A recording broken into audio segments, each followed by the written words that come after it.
At this time last year, amidst headlines about banks on the verge of collapse and job losses of 700,000 a month, we received another troubling piece of news about our economy. Our economy was shrinking at an alarming rate, the largest six-month decline in 50 years. Our factories and farms were producing less. Our businesses were selling less, and more job losses were on the horizon. 1 year later, according to numbers released this past week, this trend has reversed itself. For the past 6 months, our economy has been growing again. And last quarter, it grew more quickly than at any time in the past 6 years.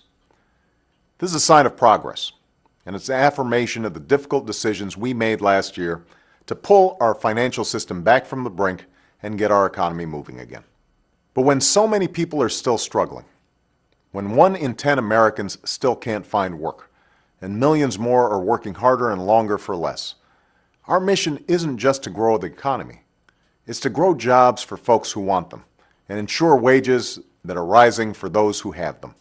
It's not just about improvements we see in quarterly statistics, but ones people feel in their daily lives.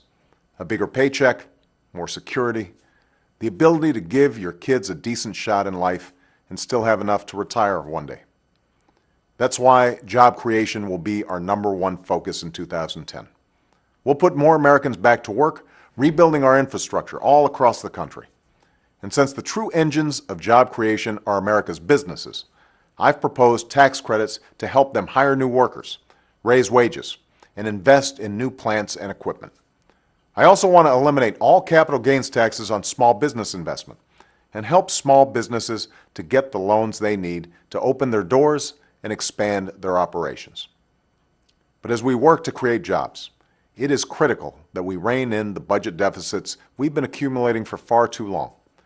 Deficits that won't just burden our children and grandchildren, but could damage our markets, drive up our interest rates, and jeopardize our recovery right now. There are certain core principles our families and businesses follow when they sit down to do their own budgets. They accept that they can't get everything they want, and they focus on what they really need. They make tough decisions and sacrifice for their kids. They don't spend what they don't have, and they make do with what they've got. It's time their government did the same.